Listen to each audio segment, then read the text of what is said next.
हम पढ़ने वाले हैं इकोलॉजिकल पिरामिड्स। इजिप्ट के पिरामिड के बारे में तो सबने सुना ही होगा, कितने सुंदर होते हैं ना। तो अगर एक ट्रायंगल सीधा होता है तो हम उसको कहते हैं अपराइट पिरामिड, और अगर यही उल्टा हो तो हम इसे कह देंगे इन्वर्टेड पिरामिड। अगर हम एक पिरामिड को देखें तो उसके बेस हमें काफ़ी मोटा दिखता है, वहाँ पर काफ़ी चीज़ें हैं।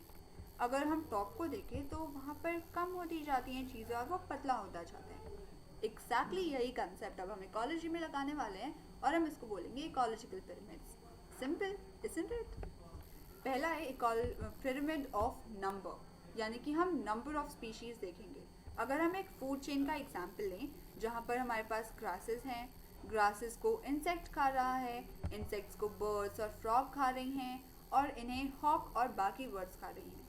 तो इस वाले जो हमारा फूड चेन है इसमें सबसे ज़्यादा मात्रा में ग्रास प्रेजेंट होता है धरती पे, हम सबको पता है। तो जो प्रोड्यूसर्स की मात्रा है वो सबसे ज़्यादा है, इसीलिए हमने प्रोड्यूसर्स को सबसे ज़्यादा जगह दी है अपने पिरामिड में और सबसे नीचे सबसे बेस पे हमने रखा है। बेस पे हम उस चीज़ को रखते हैं जो सबसे पहला ऑर्गेनिज्म है, जो सबसे पहला ट्रॉफिक लेवल है। उसके आसपास हमने सबसे बड़ा डब्बा बनाया है क्योंकि वो सबसे ज़्यादा मात्रा में है। अब हम इंसेक्ट्स की बात करें, हर्बीवोर्स हैं जो कि क्योंकि वो हर्ब्स को खा रहे हैं, वो ग्रासेस को खा रहे हैं, वो जो नंबर है उनका, उनकी जो मात्रा है वो हमारे ग्रासेस से कम है, तो इसीलिए उनके अक्रॉस जो हमने डब्बा बनाया है वो थोड़ा छोटा बनाया है। फिर जो कार्निवोर्स हैं, फ्रॉग और बर्ड, उसके वो थोड़े और मात्रा में कम है तो उसके लिए थोड़ा और छोटा डब्बा बनाया है। और हॉक और बाकी बर्ड्स मात्रा में थोड़े और कम है तो उनके लिए और छोटा डब्बा हमने बनाया है टॉप के कार्निवोर्स के लिए। तो हमें स्ट्रक्चर साफ साफ दिख रहा है कि ये एक अपना पिरामिड बन चुका है और ये बिल्कुल सीधा अपराइट पिरामिड है। पर क्या सारे अपराइट होते हैं? अरे नहीं। जैसे कि ये वाला देखो, एक जंगल है उसमें पेड़ होंगे, पेड़ पौधों पे बर्ड्स होती हैं और हमें पता है कि एक पेड़ पे काफ़ी सारी बर्ड्स होती हैं। तो अगर हम नंबर काउंट करने बैठे तो एक ही पेड़ होगा लेकिन उस पर बर्ड्स बहुत सारी मिल जाती हैं, तो बर्ड्स का नंबर ऑब्वियसली पेड़ों से ज़्यादा है वहाँ पे। बर्ड्स के अलावा वहाँ पे छोटे छोटे लाइस और बग्स तो बहुत ही ज़्यादा मिल जाते हैं, तो बर्ड्स से भी ज़्यादा नंबर उसका हुआ। और माइक्रो ऑर्गेनिजम्स तो बिल्कुल अनकाउंटेबल ही होते हैं, खूब सारे होते हैं, तो उनका नंबर तो और भी ज़्यादा हुआ। तो ये वाली जब हम फूड चेन की बात कर रहे हैं तो जो ट्रीज़ हैं ना हमारे, वो सबसे पहला ट्रॉफिक लेवल है, तो हम उसको सबसे नीचे रखेंगे अपने प्रोड्यूसर्स को। लेकिन क्योंकि इनकी मात्रा, इनकी क्वांटिटी सबसे कम है तो इसके अराउंड जो हमने बॉक्स बनाया है वो सबसे छोटा है। फिर हम बर्ड्स पे जाएँ तो बर्ड थोड़ी और ज़्यादा हैं, तो ये जो वाले जो हमारे हर्बीवोर हैं ये थोड़े ज़्यादा हैं, तो इसके लिए थोड़ा सा ज़्यादा बड़ा बॉक्स बना दिया है। फिर जब हमने बग्स की बात करी जो अपना पैरासाइट है वो थोड़े और ज़्यादा है मात्रा में, तो उनके लिए और ज़्यादा बड़ा बॉक्स बना दिया। फिर माइक्रोब्स की बात करी, हाइपर पैरासाइट्स, वो थोड़े और ज़्यादा हैं क्वांटिटी में, तो उनके लिए और ज़्यादा बड़ा हमने बॉक्स बना दिया। और ये क्या, हमने देखा कि एक इन्वर्टेड प्रिज्म और इन्वर्टेड पिरामिड की शेप बन गई है। तो यहाँ पे हमें दिख रहा है कि जो पिरामिड ऑफ नंबर है वो इन्वर्टेड भी हो सकता है। पर क्या ये ज़रूरी है कि हमेशा इतना परफेक्ट शेप में होगा? नहीं नहीं, बिल्कुल भी नहीं। जैसे ये वाला एग्जाम्पल देख लो, ट्रीज़ हैं हमारे पास, ट्रीज़ तो सबसे कम क्वांटिटी में हैं क्योंकि एक ही ट्री पे बहुत सारे इंसेक्ट्स और बर्ड्स मिल जाएंगे, तो ट्रीज़ पे हमने सबसे छोटा बॉक्स बनाया है। उसके बाद इंसेक्ट्स और बर्ड्स बहुत सारे हैं तो उसके लिए हमने बड़ा बॉक्स बनाया है जो सेकंड ट्रॉपिक लेवल है। इंसेक्ट्स और बर्ड्स को खाते हैं स्नेक, फॉक्सेस और लिजर्ड, तो जो थर्ड ट्रॉपिक लेवल है वो है स्नेक, फॉक्सेस और लिजर्ड। लेकिन हमें पता ही है कि ये बर्ड और इंसेक्ट से थोड़ी कम मात्रा में है, तो हमने इसके लिए थोड़ा छोटा बॉक्स बना दिया। और लायन और टाइगर वो तो और भी कम है इनसे, तो हमने इसके लिए और छोटा बॉक्स बना दिया। तो ये थोड़ा सा इरेगुलर प्रिज्म और पिरामिड हमारे पास बन के रेडी हो गया। तो जो पिरामिड ऑफ नंबर है उसमें हम देखेंगे कि जो हमारे फूड चेन में प्रोग्रेसिवली हम एक ट्रॉफिक लेवल से दूसरे ट्रॉफिक लेवल पे जा रहे हैं, वहाँ पे हमारे ऑर्गेनिजम्स का नंबर, ऑर्गेनिजम्स की मात्रा कैसे है, और जिसका नंबर ज़्यादा, जिसकी क्वांटिटी ज़्यादा, हम उसके लिए ज़्यादा बड़ा बॉक्स बना देते हैं। As simple as that. Second pyramid है पिरामिड ऑफ बायोमास। अब हम देखेंगे कि किसमें बायोमास ज़्यादा है। जब हम बायोमास की बात कर रहे हैं तो हम देखेंगे कि कितना उसमें मास है। जब हम टोटल मास कैलकुलेट करते हैं किसी चीज़ का तो कितना नंबर ऑफ क्वांटिटी है इनटू एक क्वांटिटी में कितना है। जैसे कि मेरे पास एक बैग है जिसमें कि 2 बॉल हैं और मेरे पास टोटल 4 बैग हैं ऐसे, और मुझे बताना है टोटल मेरे पास कितनी बॉल्स हैं, तो मैं 4 बैग इंटू हर एक बैग की 2 बॉल्स को मल्टीप्लाई करूँगी तो मेरे पास 8 आ जाएगा, तो मैं कह दूँगी कि 8 बॉल्स है टोटल। तो यहाँ पर भी हम देखेंगे कि कितने ऑर्गेनिजम्स हैं और हर एक ऑर्गेनिज्म में कितना मास प्रेजेंट है to calculate out total biomass.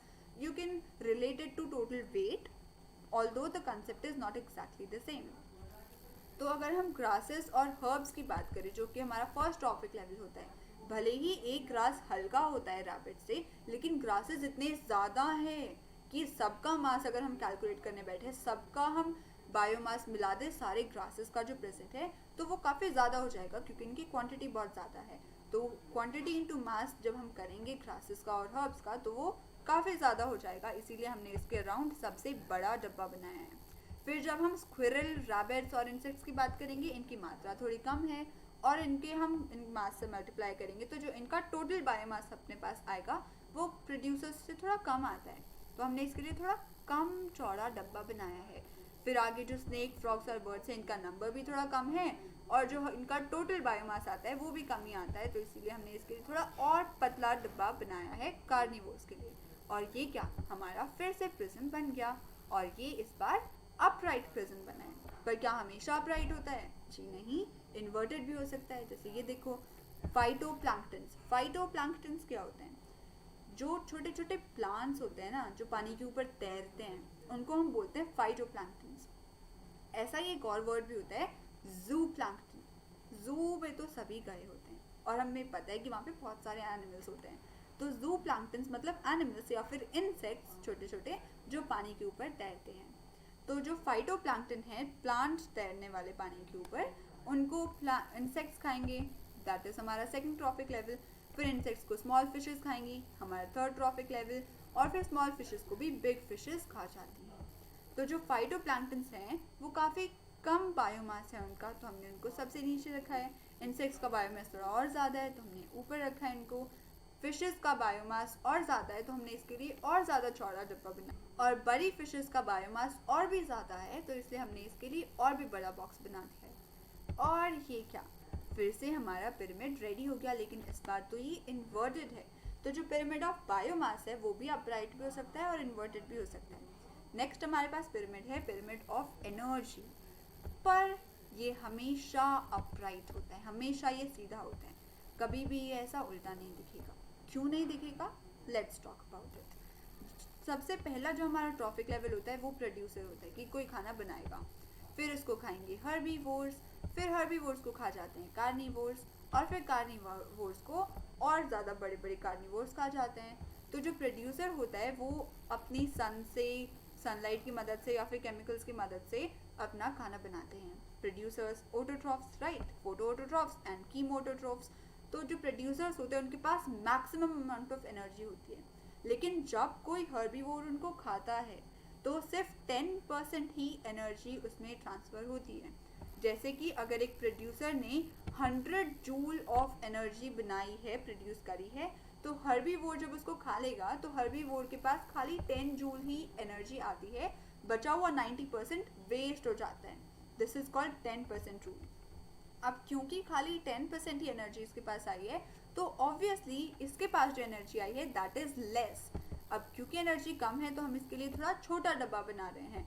अब हर्बीवोर को कार्निवोर खाएगा तो कार्निवोर के पास फिर से खाली 10% एनर्जी आएगी और 90% तो वेस्ट हो रखी होती है, तो ये और कम एनर्जी है, तो और छोटा डब्बा हम बना रहे हैं। इसी तरीके से ये ऐसा हमें अपराइट ही देखने को मिलता है, क्योंकि जो 10% रूल है उसकी वजह से एनर्जी ट्रॉफिक लेवल बढ़ने के साथ साथ हमेशा कमी होती है और ये उल्टा नहीं होता है।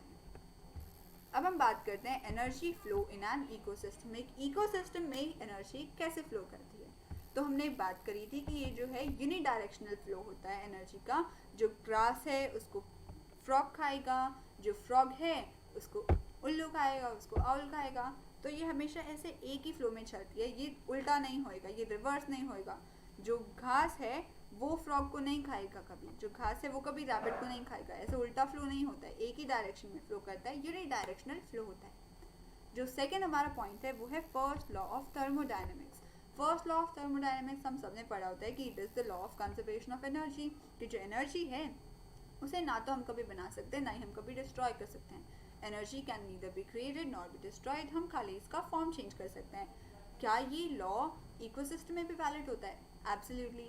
जो एनर्जी होती है वो एक ऑर्गेनिज्म से दूसरे ऑर्गेनिज्म में ट्रांसफ़र होती जाती है और वो एनर्जी कहीं पे भी न्यू नहीं बन रही है, खाली एक ही एनर्जी की फॉर्म चेंज हो रही है। जैसे सन से जो केमिकल एनर्जी आ रही है उसका फॉर्म चेंज करके प्लांट अपनी एनर्जी डिराइव करता है, जिसको कि एनिमल्स खा जाते हैं आगे और वो एनर्जी पास ऑन होती जाती है। सेकेंड लॉ ऑफ थर्मोडायनेमिक्स होता है कि जो एक आइसोलेटेड सिस्टम है उसकी एंट्रोपी यानी कि डिग्री ऑफ रैंडमनेस इंक्रीज करती है हमेशा। क्या ये हम इकोसिस्टम पे भी लगा सकते हैं? तो हाँ, ये इकोसिस्टम पे भी लगता है। कैसे? कि जो एनर्जी है वो डिसिपिएट होती जाती है, वो फैलती जाती है। एक ऑर्गेनिज्म से दूसरे ऑर्गेनिज्म में वो जाती है, एक ट्रॉफिक लेवल से जब वो दूसरे ट्रॉफिक लेवल में जाती है वो ज़्यादा कंसंट्रेटेड होने की जगह ज़्यादा फैलती जाती है, ज़्यादा डिस्पर्स होती जाती है। Why is it so? Because of the 10% rule that we studied earlier, कि खाली 10% एनर्जी ही ट्रांसफ़र होती है, बची हुई 90% तो इधर उधर फैल के वेस्ट हो जाती है। जैसे लोकोमोशन यानी कि चलने फिरने में या फिर मूव करने में वेस्ट हो गई, या फिर रेस्पायर करने में, और भी काफ़ी तरीके से वेस्ट हो जाती है। अब जब हम एनर्जी फ्लो मॉडल्स की बात कर रहे हैं तो ये 3 प्रकार के होते हैं। एक है universal energy flow model, single channel energy flow model और डबल चैनल या फिर Y shaped energy flow model. इसमें से जो यूनिवर्सल एनर्जी फ्लो मॉडल है जिस पे हम सबसे पहले चर्चा करेंगे उसे E.P. ऑडन नाम के इंसान ने दिया था। यूनिवर्सल एनर्जी फ्लो मॉडल ये हर एक ट्रॉफिक लेवल पर लागू होता है, लेकिन ये एक बार में खाली एक ही ट्रॉफिक लेवल को दर्शाता है। जैसे कि अगर हम ये वाला की बात करें तो ये प्रोड्यूसर लेवल को दर्शाता हुआ एनर्जी फ्लो मॉडल है, universal energy flow model. Input energy, producers के पास जो एनर्जी गई है, उन्होंने जो एनर्जी बनाई है, जैसे अगर हम एक प्लांट की बात करें तो उसने सोलर एनर्जी ली है और उससे अपना एनर्जी बनाया है। ए स्टैंड्स फॉर असिमिलेटेड एनर्जी, जो डाइजेस्ट करने के बाद एनर्जी बॉडी में असिमिलेट हो जाती है, जिसे इंसान यूज़ करता है, जिसे ऑर्गेनिज्म यूज़ करता है, that is called assimilation energy. And P refers to production, जो प्लांट है वो प्रोड्यूस भी करता है, plants are producers. And as I told you कि ये वाला जो मॉडल है ये प्रोड्यूसर वाला यूनिवर्सल एनर्जी फ्लो मॉडल है। उसके बाद एनर्जी रिलीज हो जाती है, बाहर जाती है, दूसरे ऑर्गेनिज्म में जाती है और आगे जाती है, दैट इज आउटपुट एनर्जी जो जा रही है बाहर। एनर्जी नॉट यूटिलाइज्ड, वो एनर्जी जो कि यूटिलाइज नहीं हुई है। यूटिलाइज क्यों नहीं हुई? वो वेस्ट हो गई है। कैसे वेस्ट हो गई? In other activities like respiration and locomotion और स्टैंडिंग बायोमास, जिसकी हमने पहले भी चर्चा करी है कि मैटर कितना है ऑर्गेनिज्म में, वो उसके ऑर्गेनिज्म की बॉडी बिल्डिंग में यूज हो जाती है। सेकेंड एनर्जी फ्लो मॉडल है single channel energy flow model. Single channel, एक ही चैनल। इसमें हम देख रहे हैं कि सिर्फ एक ट्रॉफिक लेवल नहीं बल्कि मल्टीपल ट्रॉफिक लेवल्स को हम एक ही बार में दर्शा सकते हैं, जैसे कि प्रोड्यूसर्स, फिर हर्बीवोर्स, फिर कार्निवोर्स। ये तीनों हमें एक ही दिशा में, एक ही पिक्चर में, एक ही मॉडल में दिखा रखे हैं। सनलाइट पड़ी जिससे कि प्रोड्यूसर्स ने अपना खाना बना लिया, एंड GPP हम उसको कहते हैं ग्रॉस प्राइमरी प्रोडक्शन, कि जो हमारे प्राइमरी प्रोड्यूसर्स हैं उन्होंने कितना प्रोड्यूस कर रहा है ओवरऑल टोटल, और जितना भी एनर्जी प्रोड्यूस करा है उसमें से आधी सनलाइट तो हीट लॉस में चली जाती है, और जो प्रोड्यूस कर रहा है GPP उसमें से रेस्पिरेशन में यूज़ हो जाती है, और आधी नॉट यूटिलाइज होती है। नॉट यूटिलाइज तो हमने बात करी थी कि वो वेस्ट हो जाती है लोकोमोशन वगैरह में, राइट। तो जो नेट रह गया उसको हम बोलते हैं नेट प्राइमरी प्रोडक्शन, कि GPP ग्रॉस जितना टोटल प्रोड्यूस करा था उसमें से जो यूटिलाइज नहीं हुआ और जो रेस्पिरेशन वगैरह में निकल गया उसको हटा दो तो बची हुई energy is called net primary production. It is very similar concept to your GDP, कि जो GDP होता है ग्रॉस डोमेस्टिक प्रोडक्ट, और NDP नेट डोमेस्टिक प्रोडक्ट, उसमें भी हम माइनस कर देते हैं, तो वैसे ही इसमें भी हमें माइनस कर देना है ग्रॉस प्राइमरी प्रोडक्शन में से नॉट यूटिलाइज्ड और रेस्पिरेशन में वेस्ट हुई एनर्जीज को, और फिर हमें जो मिलता है that is net primary production. अब हर्बीवोर ने खाया तो ये एनर्जी उसमें चली गई। हर्बीवोर में भी कुछ एनर्जी एसिमिलेट होगी, कुछ नहीं होगी, कुछ यूटिलाइज नहीं होगी, कुछ रेस्पिरेशन में वेस्ट हो जाएगी। ऐसे करके खाली 10% एनर्जी ही है जो आगे कार्निवोर तक जाती है।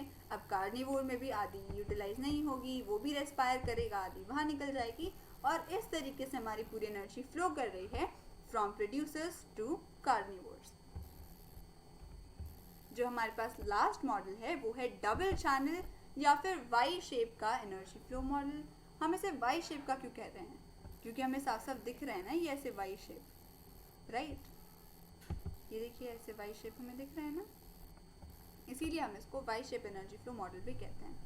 अब ये जो डंडी है वाई की, ये जो लाइन है, ये क्या रिप्रेजेंट कर रही है?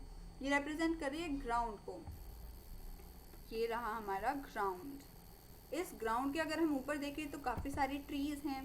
जो ट्रीज हैं वो रेस्पायर करेंगे और एनर्जी वहाँ पे वेस्ट हो जाएगी। हर्बीवोर भी रेस्पायर करेंगे, आधी एनर्जी उधर चली गई। फिर बचा हुआ जो कार्निवोर ने उसको खाया उसके पास गई, अब वो कार्निवोर भी रेस्पायर करेगा तो वो एनर्जी वहाँ पे लॉस हो गई।